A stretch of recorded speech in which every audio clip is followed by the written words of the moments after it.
85, 90 years. I've done more pages than anyone else.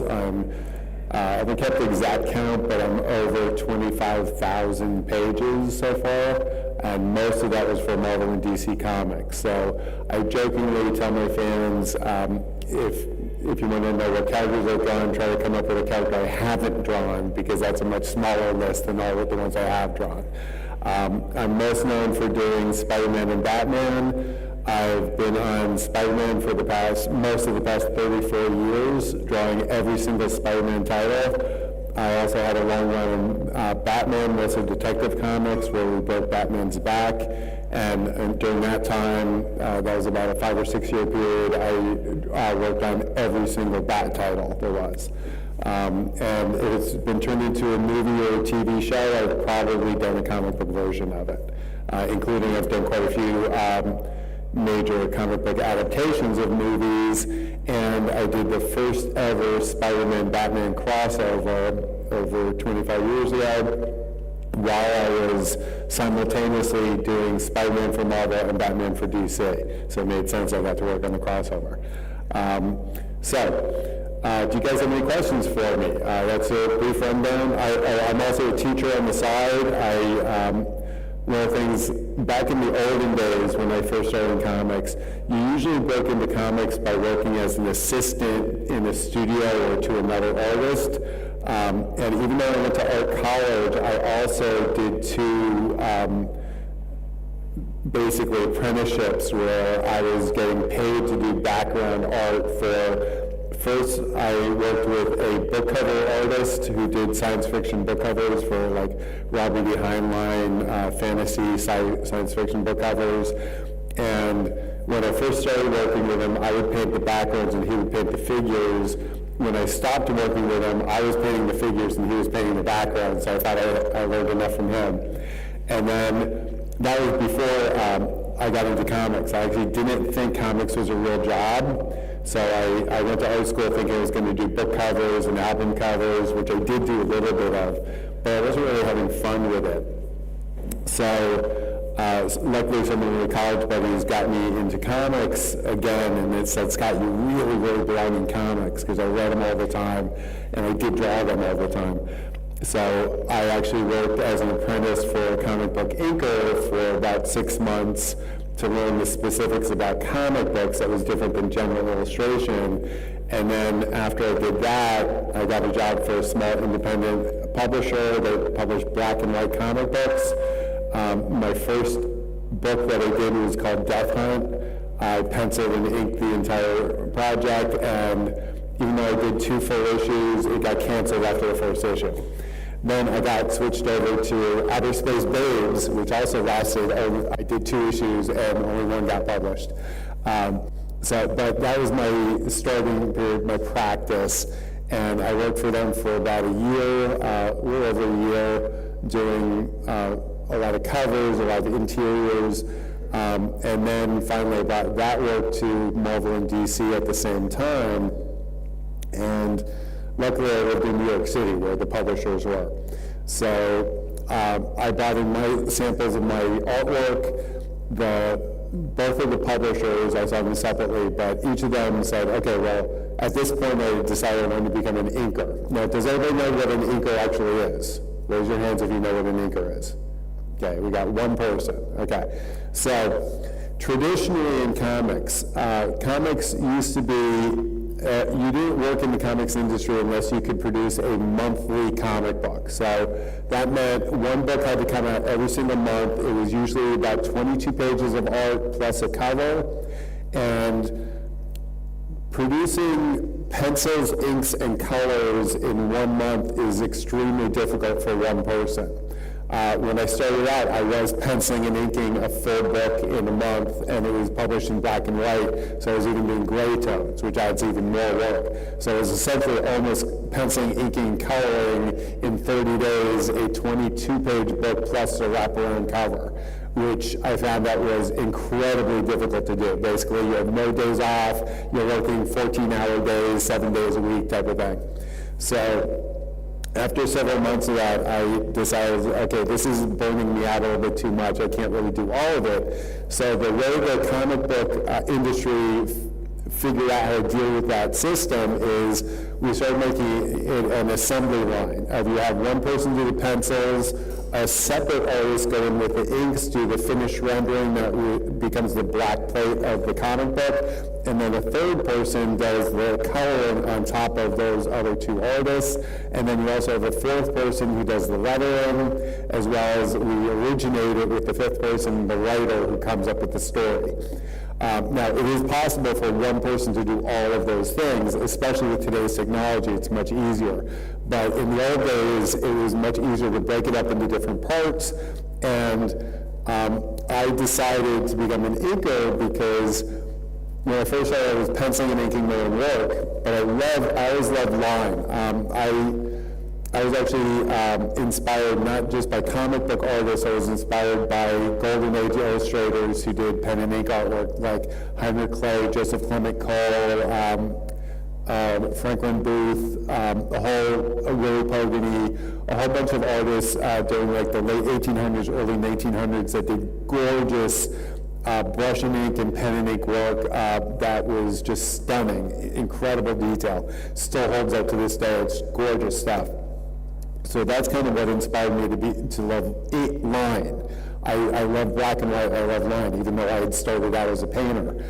So anyway, when I realized that penciling and inking a book a month was a little bit too hard to work, I figured that, okay, well, I could either pencil one book a month or I could ink 2 books a month. And even though you get paid a little bit less per page as an inker, if you could do it twice as fast, you actually ended up getting paid more. So I needed to pay my rent. I said, hey, I'll take the part where I get paid more. So you get a little bit less fame and recognition, but you get more steady work. I also saw that in the industry, inkers had a very long lifespan in the industry. So a lot of inkers were working for 40 plus years, whereas most pencilers didn't get that opportunity. And then the third thing was that I had somebody else ink my work, and I hated it. They just like destroyed my pencils. I tried to do really tight, what we call it inker-proof pencils, where you do really, really tight lines, everything's there, and I thought, there's no way this guy could screw it up, and he screwed up everything. I'm going to be starting to draw soon. Anyway, so that's another reason I chose to do the inking, because somebody else inked me very poorly, and I knew that if I inked other people, I would ink them very well and respect their style and their work. So one of my strengths is that I'm kind of a chameleon. I can work on a lot of different styles. I've done everything from like Donald Duck to photorealism and everything in between. I can do manga style, I can do image style, I can do, superhero style, and that skill set has allowed me to do over 25,000 pages so far in my career, and I'm still working. Now, anybody have any questions for me before I start? Yeah.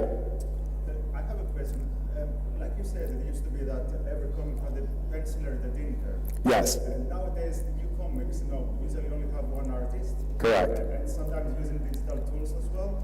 So what do you think is the future of the inker? Now, do you see a future for an inker? Well, there should be a place for an inker, because I hate to say this, but a lot of pencilers ink very poorly.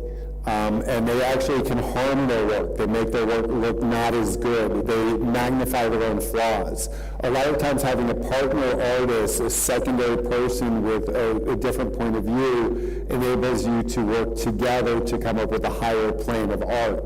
I liken it to a music band. Like there are a lot of some musicians can play every instrument and sing and write their own music, but when you want to see them on stage, you want to see a drummer, a bass guitarist, a lead guitarist, a singer.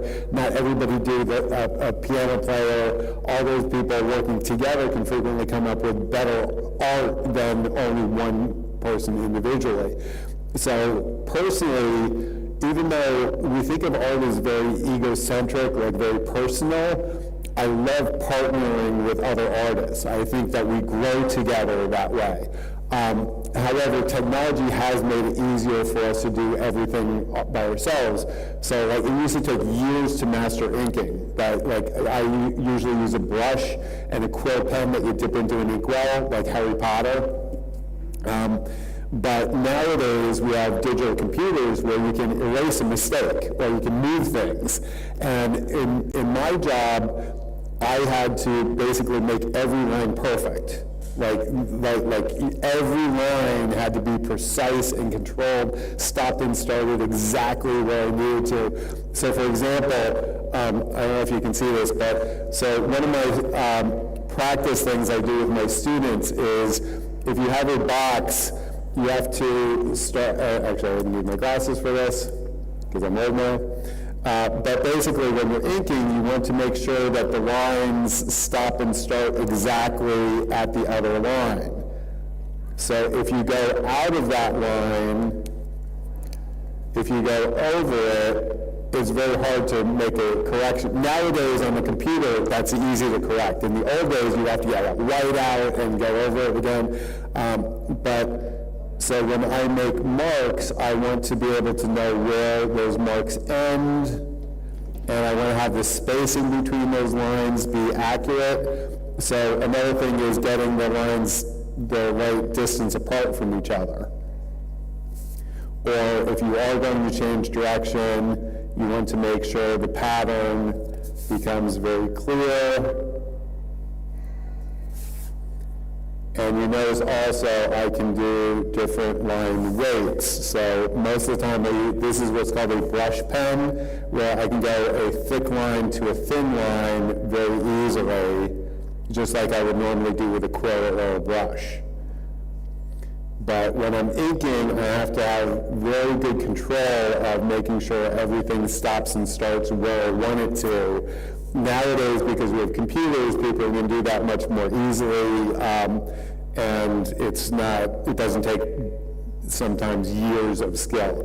One of my students who was learning traditional inking, I was doing something like this, where I was just like, I'm going to close my eyes, right?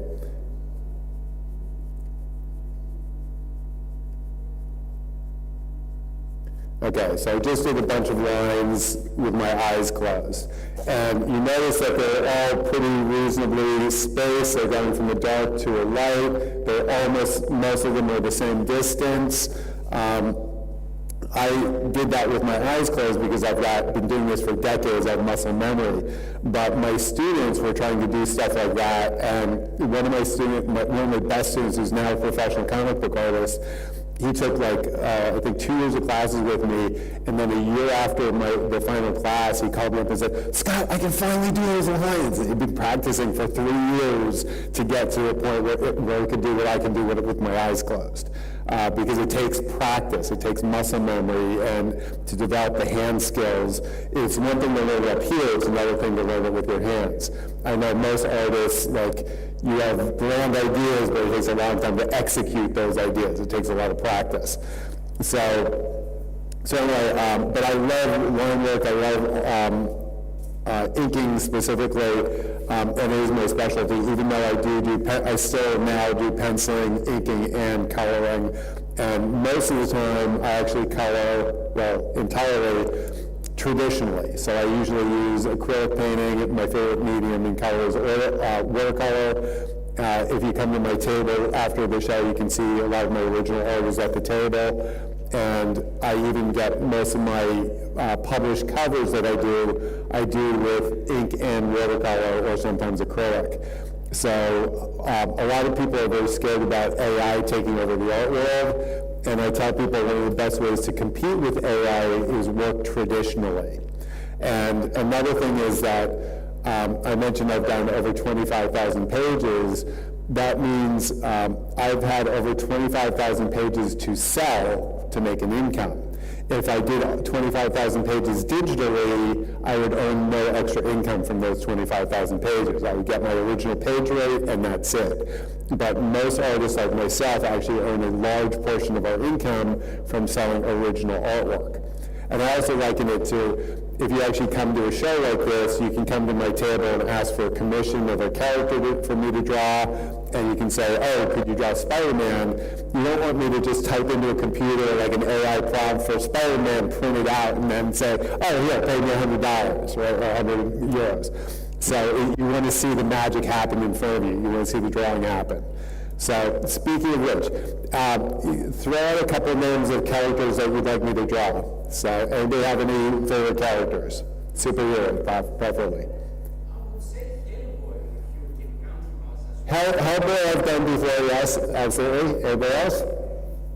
Well, since we're in Greece, can you do an Electra maybe, please? Electra, I've done Electra before, yes. That's a good choice for a location, yes. Anybody else? No?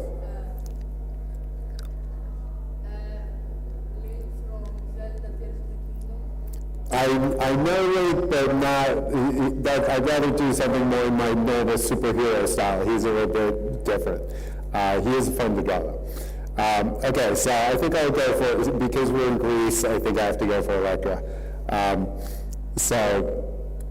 And speaking of which, like, one of the other things that happened when I started out in comics is my very first series that I was penciling and inking,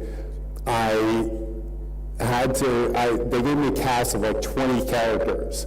And in art school, they never tell you how to draw 20 characters all interacting with each other. So I had to learn on the fly, like how to design 20 different characters, draw them interacting with each other. Luckily, half of them got killed by the end of the issue. But then by the end of the issue, we had to draw a war, or I had to draw a war. And nobody in art school taught me how to draw a war. So I had to figure that out. But then after I had done this war for a full issue, then they said they canceled the book because they had no sales and they were going to give me a second book. And I was like, phew, I don't have to do a war anymore.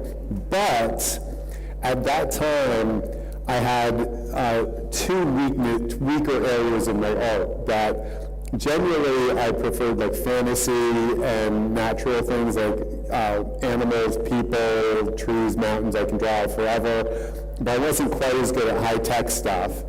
And I was much better at that time. Even though I could draw men and women, I could draw men better from my imagination than I could draw women from my imagination. And in my first book, it started out as a fantasy world, and then it got invaded by a high-tech future world. So I had to learn how to figure out how to draw the high-tech stuff. And when they canceled the issue, they said, well, Scott, your high-tech stuff is so good, we're going to give you an outer space book. I'm like, oh.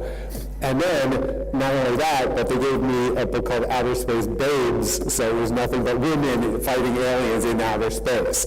So by I think 4 issues into the industry, I was way better at women, I was way better at sci-fi stuff, because when you get a script telling you what to draw, you have to figure out how to draw it. So there are basically no excuses in the world of comics that it's like any of you saying draw, you know, I don't know, Link and Zelda on the moon fighting Tyrannosaurus Rex, right?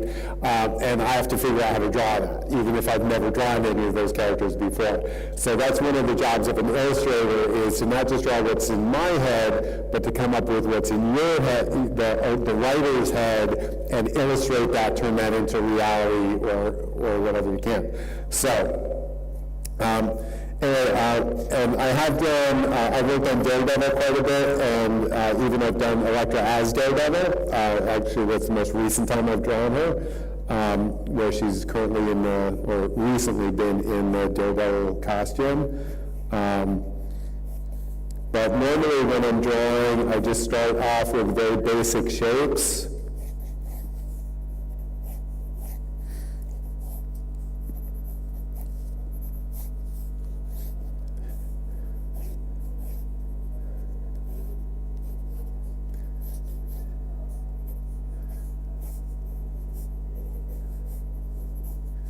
So you can see I'm just literally blocking out my shapes. I start with a head shape. I've got a very basic figure. I want to generally have a flow to the figure out what everything's going on. And then I start basically building the anatomy on top of this figure. So I'm going to now start figuring out where her hips are, where her rib cage is, where her chest is.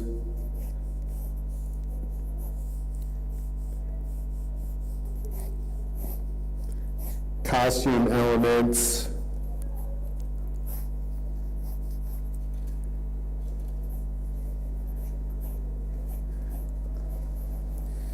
It's been a while since I've gone here, so I might get some of the costume elements wrong here. I know she's got her size.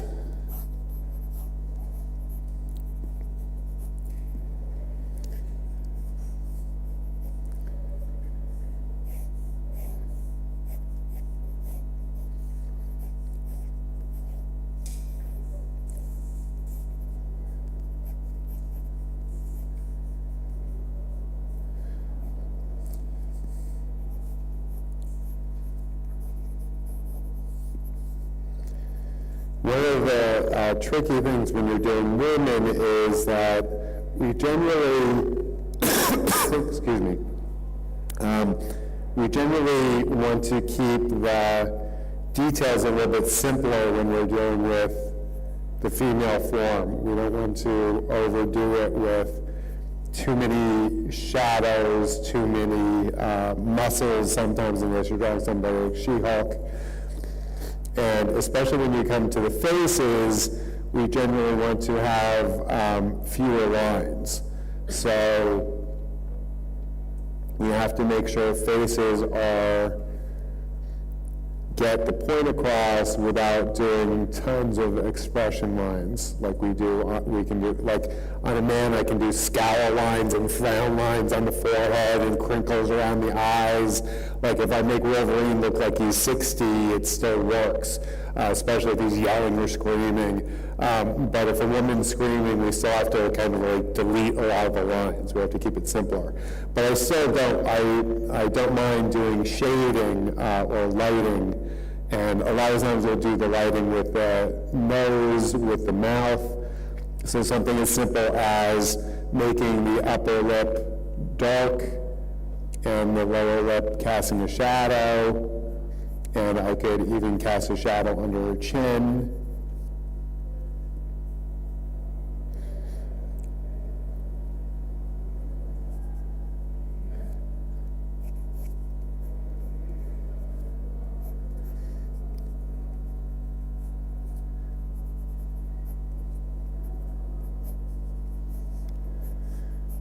And when I'm penciling myself, because I've been aching for so long, I'm actually a very messy penciler. I'm a very sloppy penciler. I know I don't have to refine it to the nth degree because I realize that as an inker, I can just go kind of straight in with ink and not worry about it too much.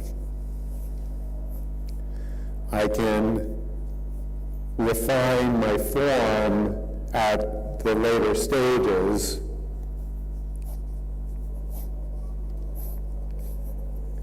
So mostly what I'm trying to develop is things like the flow. I'm trying to get the energy.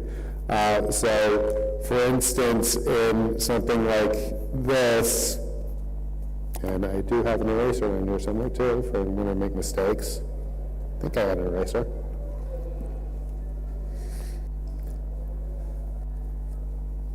Actually, I won't even worry about it. So another thing you figure out when you're an inker is that if you make a mistake, you kind of use it. So if mistakes happen, you figure out, oh, well, how can I solve this without having to just erase it? I will fix it, or I'll add shadows in different places. So for instance, if I want to have shadows,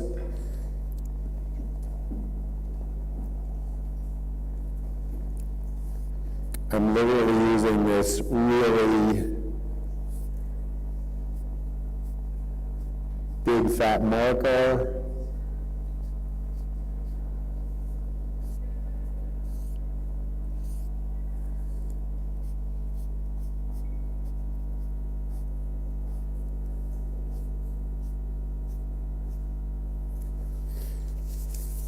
Another thing I tend to do is I tend to flip the page upside down or sideways or spin it around because I want the flow of my hand to be working easily. So I will frequently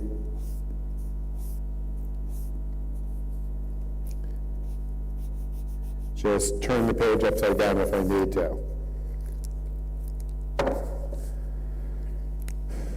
So I can easily, one of my other secrets is, a lot of people ask me how I'm so fast. Like normally, most, like a top inker in the industry could usually do, if they're really good, could maybe do 2 pages a day. The average inker can usually do about 1 page a day. I normally averaged about 3 pages a day for most of my career. And it's not because I'm superhuman, it's because I am very confident in how I draw, but also I developed a couple of tricks. And one of my tricks is I kind of always start with the shadows. So if you notice that I did the black hair first, I noticed I had a shadow under this breast that was a little bit too big. So what I'm going to do is I'm actually going to cast a shadow onto her arm and black that in. Oh, wrong pen.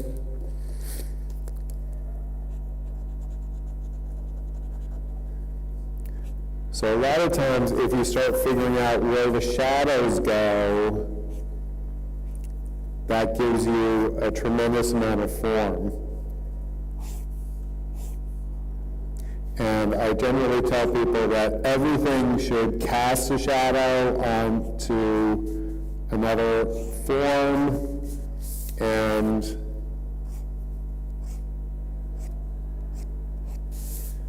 you should always have light and shadow. So that means that right now I'm kind of having the light coming from above, but I'm going to have it come a little bit more from the above right. So that means I want this line to be thicker on this side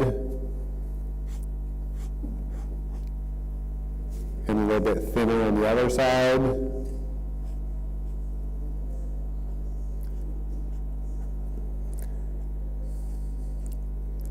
And again, I can show some muscle, but I don't want to go overboard.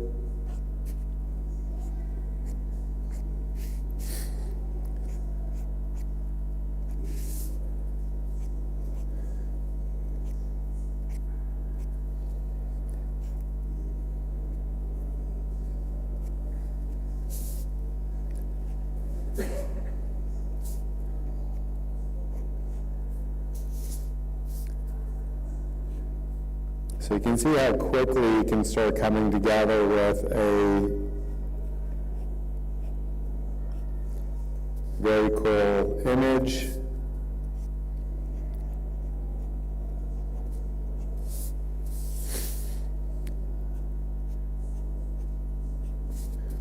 And I like to do things like twisting fabric, have it, you want things to have curves and angles.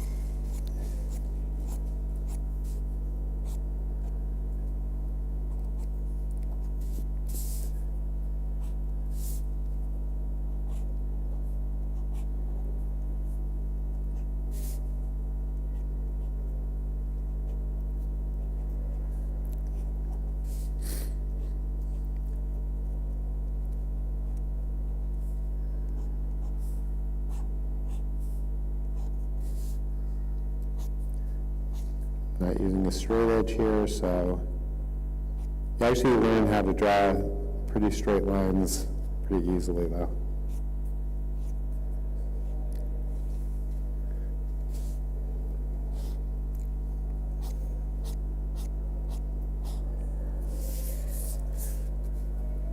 So I'm actually adding shadows under here to give that leg weight.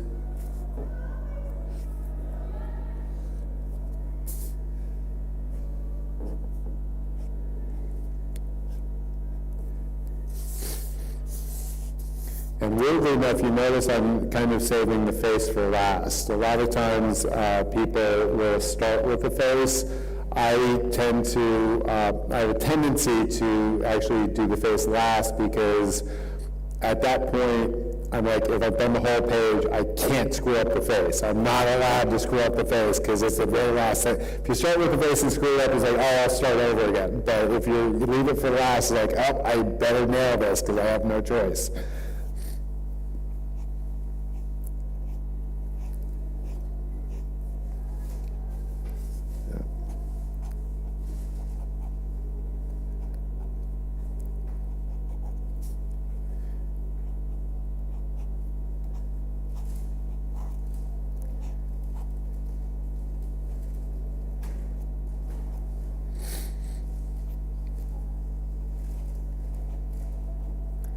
And you guys are allowed to ask me questions while I'm drawing, by the way.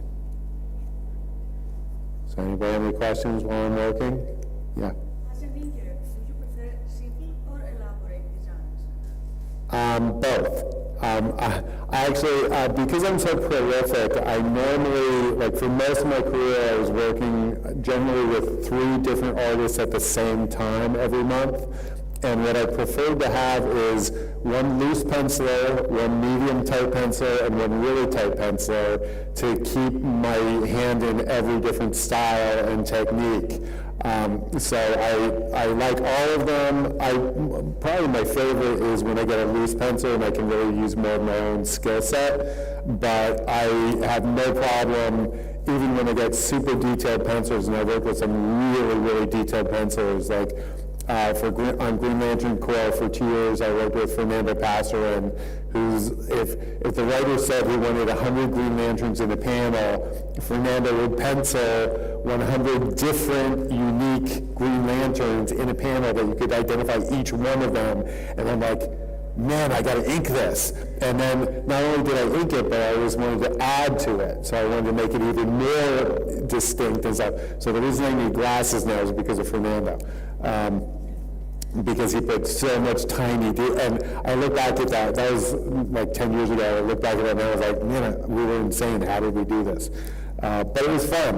And I also, I like working on a variety of styles at the same time. So like I mentioned, I'm a chameleon. I don't want everybody to look the same. A lot of inkers will kind of like, I love Klaus Jansen's work, but whenever Klaus Jansen inks somebody, it looks like Klaus Jansen inked it. When I work with, I've talked to many of my fans, and they say, it's like, wait, Scott, you work on that, and that, and that, and then they go back and look through their collection, and I've worked on half of their collection, but they didn't realize it because the styles are so different. So I'm not immediately identifiable. Even when I do my own work, penciling to painting, I like trying different things, and I like experimenting. So that's one of the kind of fun things about doing art, is that I don't think you have to stick with just one way of doing it. Any other questions?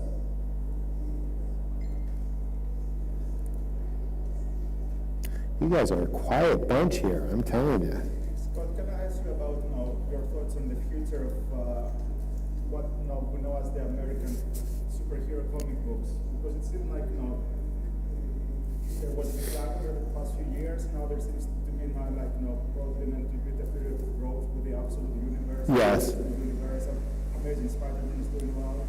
But when I go to my local comic book store, the demographics of who's actually buying these comics are people in their 30s, 40s, 50s, rather than children, which used to be like the main audience. Yeah, I think that's actually been a problem for quite some time. So when I was young, kids read comic books, and it started getting older and older kids, like it started getting into high school and college kids were reading comics.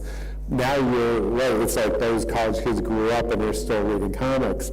And I think this is, it's affecting, if you look at the modern movies that are happening, I was discussing this with another artist who's here today, and saying how it's almost like they don't know what a hero and a villain is anymore. Everything's got to be gray, or the hero's got to have a dark side, or anti-heroes are very popular.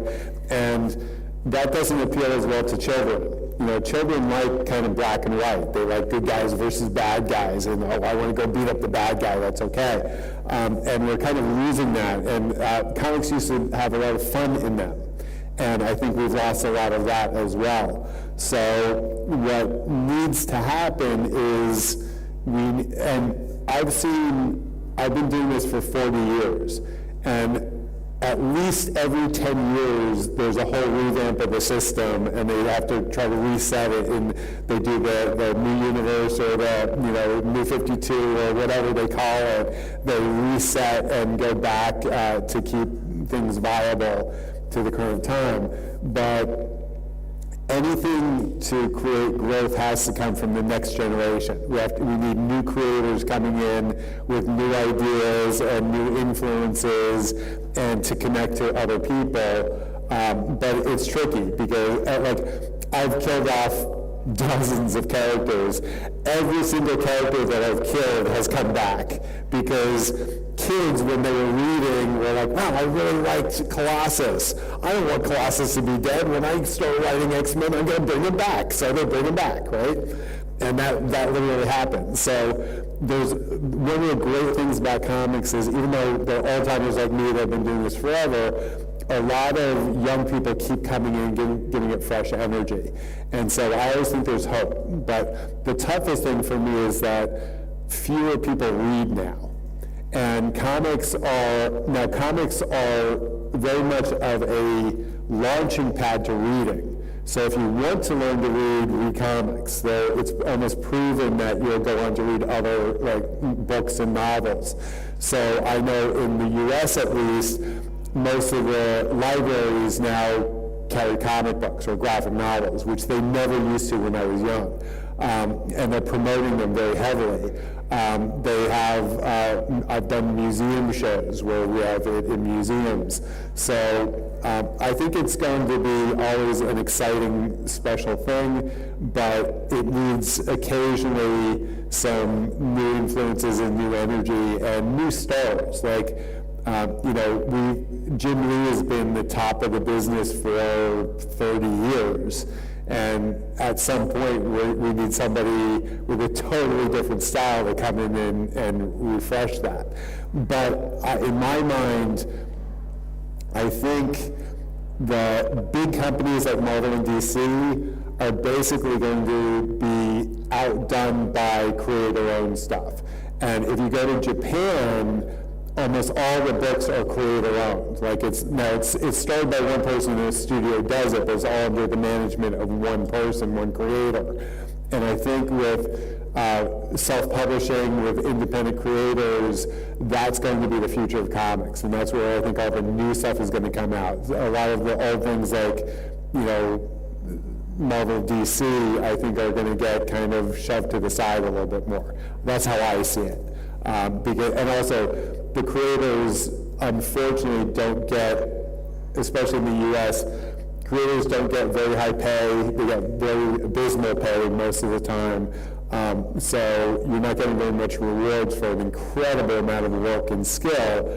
But when you're creator-owned, you get all the profit. You get the majority of the profit. You still have to do the printing and the processes and stuff. But that means that when you work for yourself, you work harder. You're willing to work harder, you're more happy with it. So for instance, I'm doing a creator-owned newspaper strip that I'm co-writing and penciling and inking, and my co-writer is coloring the book or the series, and eventually we're going to turn it into a Kickstarter series with doing it as an actual book. And it's just a blast because we get to do what we want to do, have fun with it. It's an outer space adventure with we took the idea of a boy and his dog, and so it's actually a dog and her boy. So it's an anthropomorphic, smart, talking dog, and she's the pilot of the spaceship, and the young man is like the one who gets into trouble. He's like a puppy that gets into trouble all the time, and you have to rein him in a little bit and stuff. And it's very fun, and we get to just have adventures with it and do our own thing, and there's nobody telling me what I can't do. And that's great freedom. And now if it never turns into anything, that's fine too, but at least I just get to have fun and And like I said, I want to bring fun back into comics and storytelling. So, anybody else have any questions? Yeah. Are there any times that your hand feels locked because you're tired or stressed? How do you get into the right mood?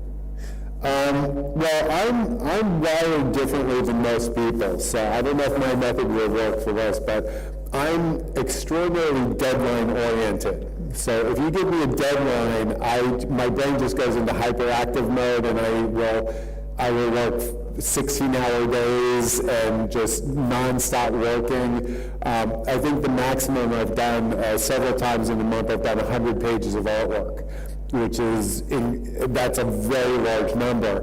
And my wife knows how stressful it is to do what I do and how focused it is. And she's luckily also an artist. She does fashion design, and she works down the hall from me. So she would actually make a sticker sheet of like 100 little stickers that I got to cross off every time I did a page. I got to cross off a new sticker, and I got to see my progress of, oh, I got to finish 20 of those 100 pages. I finished 40 of those 100 pages. I finished 50. I'm halfway through. So that's something that keeps you going. Another thing that I tend to do is, because most creators work at home by themselves, you can get very isolated and in your own head and tricky with stuff. So I normally have like movies playing or audiobooks playing. I like things with stories. And I also like things with sound, as if there are other people around me, even though I don't have to pay attention to them. Like if I've got 10 people in my studio, I can't work because it's too busy. But if I've got a movie playing with 10 people in the movie, it keeps me going, keeps me active. Surprisingly, I don't know how many times I've finished a page exactly when the movie ends. Like I'll just pace myself to the movie is going, and I'll just wrap up my page right when the movie is wrapping up. It kind of gives you a flow. It's a way to keep your brain focused more.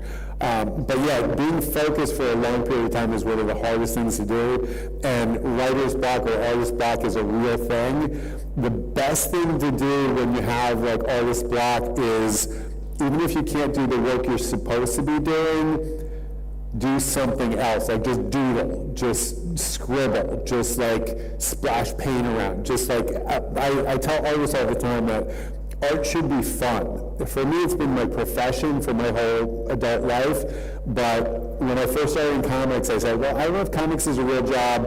As long as it's fun, I'll keep doing it. When it stops being fun, I'll do another form of art. And 40 years later, I'm still drawing comic books because I still have fun with it. So when you're having fun, they say that it's not work anymore.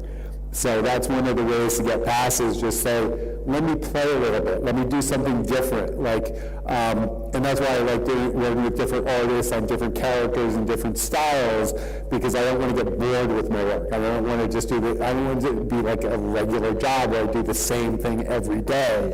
I want to do something a little bit different every day. I want to like paint today. Oh, I'm getting tired of inking. I'm going to paint today. I'm getting tired of painting, I'll do layouts or penciling today. So you can switch up your chores and still be going forward. But the worst thing is to just like stop. So it's just good to like somehow keep going with some aspect that's going to connect to your career. Anybody else? Happy birthday. Oh, thank you very much. Yes. Anybody know how old I am? Yes, I'm 64 today. So, luckily comics keeps you young.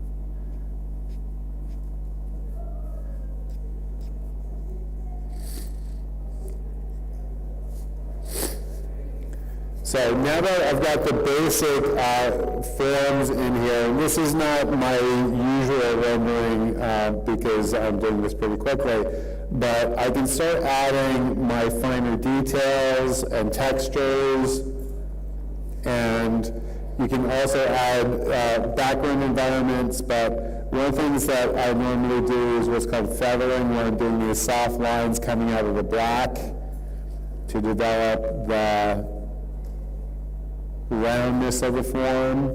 You want things to feel like they're not just a flat two-dimensional image. You want it to feel like it's going around the cylinder of the body.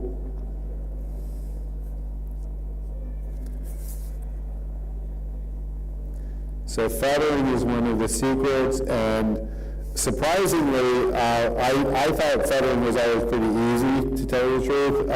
I took to it quite well, but a lot of artists struggle with it because they kind of do it too far apart or too close together, and it does take a little bit of practice to get the rendering. One of the things I tell people is that you want to make sure the lines stay not touching each other. They should be parallel, and I've also, if you've ever heard there's an old saying, at least in America, where people say like, oh, I can never be an artist because I can't draw a straight line. And I'm like, oh, that's perfect. You should be an artist then, because I never want to draw straight lines. I draw curved lines all the time. So if I draw a straight line, I will use a straight edge. I don't have to draw a straight line most of the time. So we usually want to round out things. We want to soften things. We want to draw curves, not draw straight lines too often. So that's basically no excuse.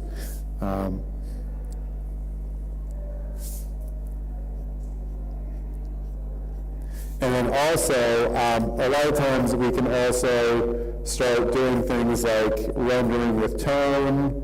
So in this case, I actually have one of my brushes filled with gray. So I can start adding light and shadow very quickly. And I still want to figure out where my light source is. So I'm basically, again, saying my light's coming from above and slightly to the right.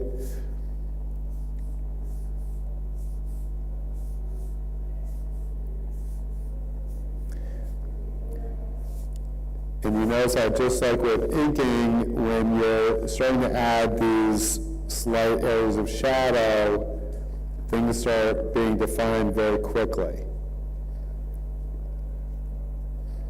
It's amazing how just a little bit of writing will make a big difference as far as how the form works.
Then, actually, what time are we at? We're doing good. So then also we would generally want to start adding some details in the background. So I can add things like smoke.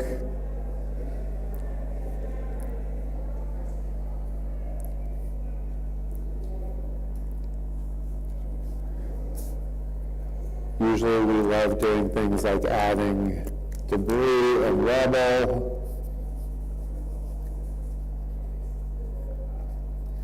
One of the things I enjoyed doing while I was here is going to some of the ruins in old churches and stuff, and it's cool that some of them are being renovated.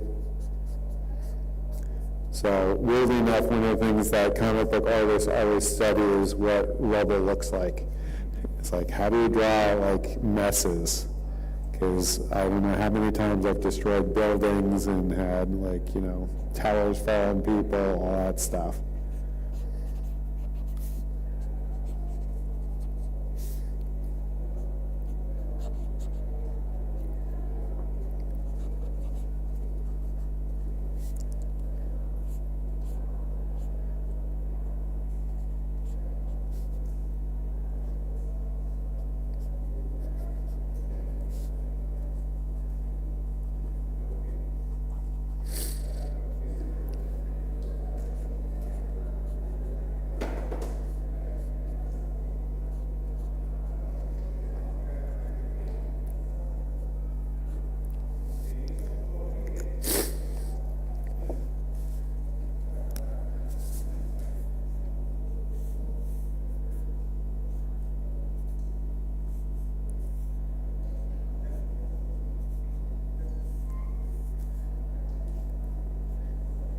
And then it's always a good idea to do a counterpoint. So one of my general rules, again, I'm a teacher, so I teach a lot of this stuff to my students, is if you have one thing going in one direction, it's a good idea to do something else going in the opposite direction.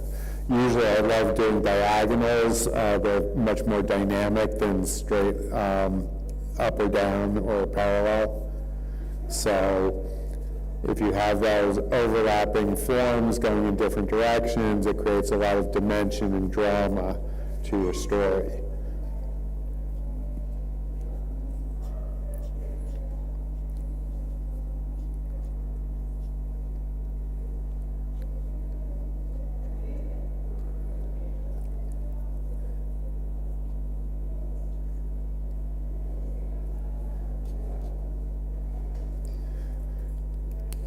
And again, I can knock this back very quickly by just turning this plane into a gray area.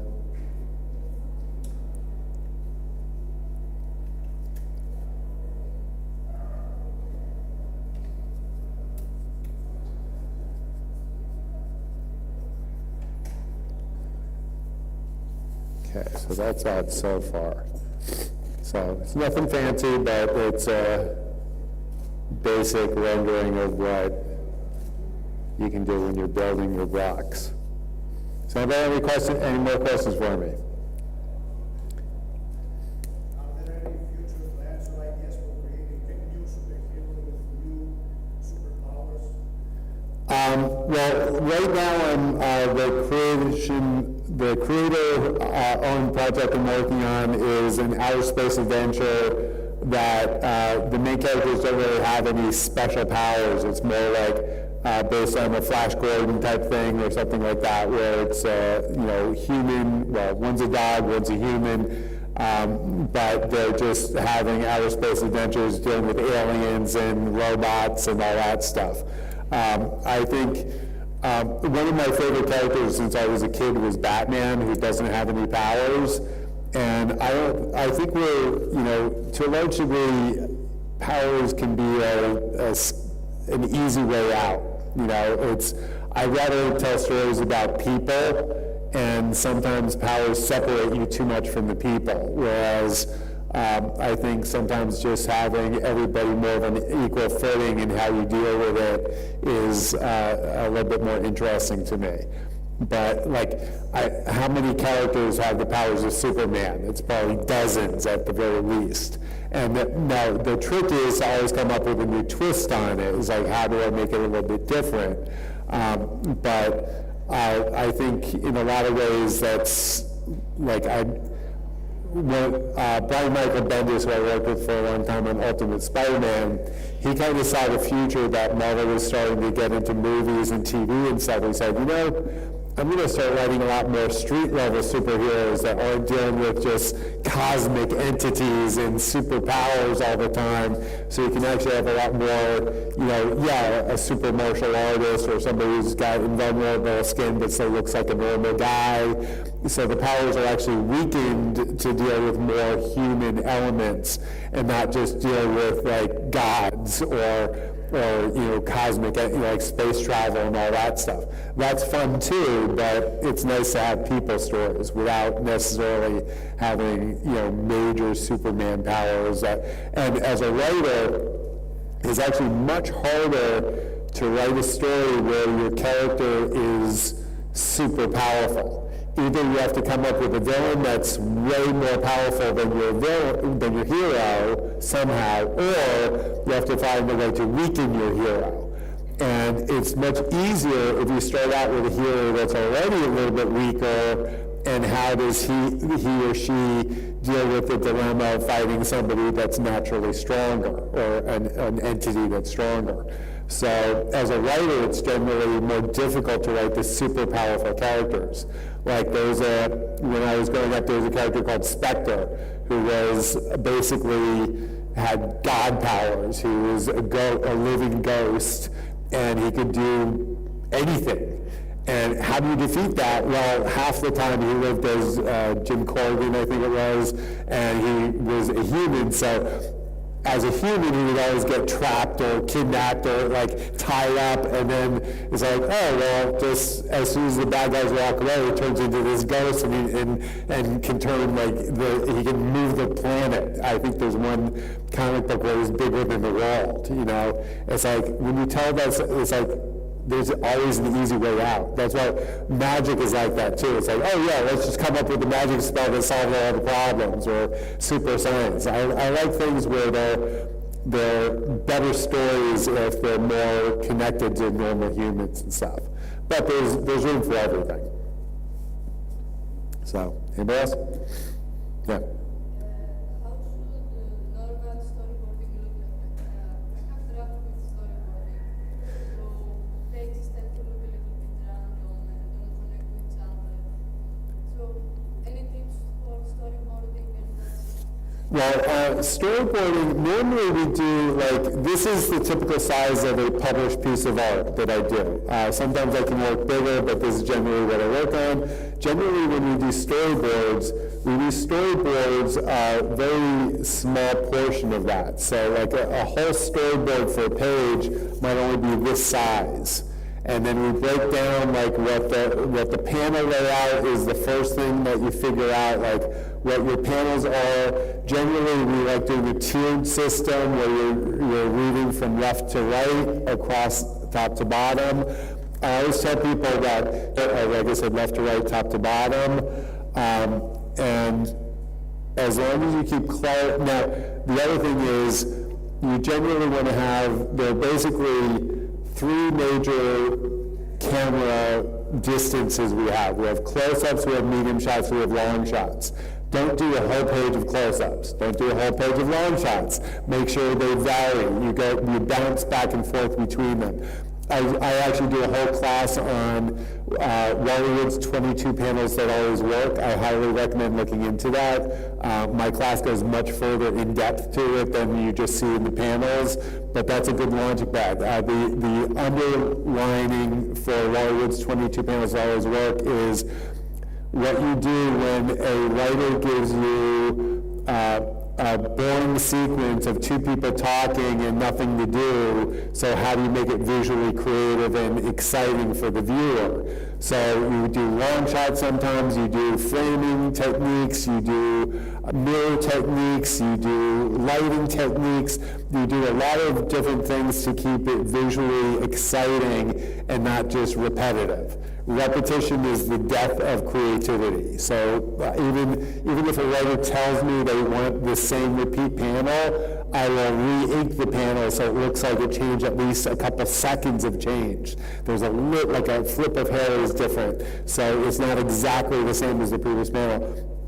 A lot of modern artists are digital artists, And I constantly see them drawing one face, and then the next page they just blew up the face a little bit, or they shrunk down the face a little bit, but it's exactly the same face, and you can always tell. And when as soon as I start seeing that, I drop all interest in the book. I'm like, I saw this, it was already drawn once, you're just repeating yourself. That's boring as hell. So you always try to say, okay, can I move the camera from instead of in front of me, what if I move the camera back here and I'm looking at the side? What if I'm behind the person looking at the back of their head? So you do over-the-shoulder shots, you do low angles, high angles, anything to keep it exciting and visually dramatic. So you don't want to do just eye level, two heads. That will just kill any, it doesn't matter how well it's written, people will not want to read it. So and you solve all those problems at the layout stage. The layout, I will sometimes spend as much time, when I started out, I spent as much time laying out a page as I did actually drawing a page. Now I can lay out a page really quick. But yeah, all those techniques I just told you, other things to pay attention to are foreground, middle ground, and background. Like I said, lighting is very important. A lot of times, for instance, if you're going left to right in a panel and then you want to go down to the next panel, sometimes I add like a diagonal shadow at the top of, at the end of this panel to lead you down to the next tier. Things like that. So you can do amazing things with shadows. And I highly recommend anybody who wants to be an artist in comics. Some artists I know like manga stuff and it's all outlined and they say, oh, the colorists will save everything in out of the writing.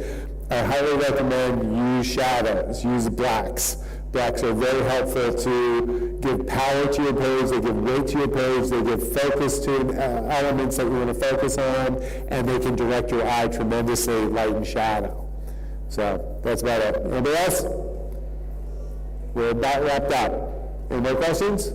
I thought we had one in the back. Did you have something? Yeah.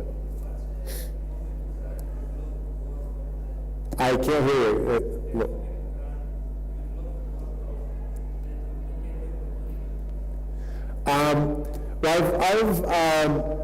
I've never gotten a chance to work with like Todd McFarlane. I love the character Spawn. I've never worked on Spawn yet professionally. That's probably one of my so far regrets, but I always never say never, because it's like just this past year, this year and last year, I started working on a Teenage Mutant Ninja Turtles project, and I'd never done that before. Now I'm doing covers and interiors on the Shredder comic book, so I checked off a new box. I was sitting next to an artist in the show, and he started drawing Judge Dredd. And I was like, oh, I love that character, but I've never had a chance to draw him. He's like, oh, cool, I'll make that work. So probably in the near future, I'll get to work on Judge Dredd. So I always have the possibility open for new things. Like I never thought I'd draw Bugs Bunny or Donald Duck, but I've drawn them now. I've drawn the Flintstones. One of the most common things people ask is, oh, your name is Hannah, are you related to Hanna-Barbera? And I'm not, but I've drawn the Hanna-Barbera characters because they got bought by Warner Brothers, which owns DC Comics. I work for DC Comics, so I've gotten to draw the Flintstones, Scooby-Doo, things like that, which is a blast. So the cool thing about my job is I've worked on the Star Wars characters. You name it, I've had a ton of opportunities in my career, which I've been very, very, very fortunate that I've worked on almost all of my dream jobs. So I'm very lucky. But, all right, I gotta go down, get back to it. So feel free to come see me in Artist Alley. Like I said, I have a lot of my published pages. You can see what the ink work looks like in the before it gets published. The original pages are there. I have prints for sale. I do commission drawings, and I have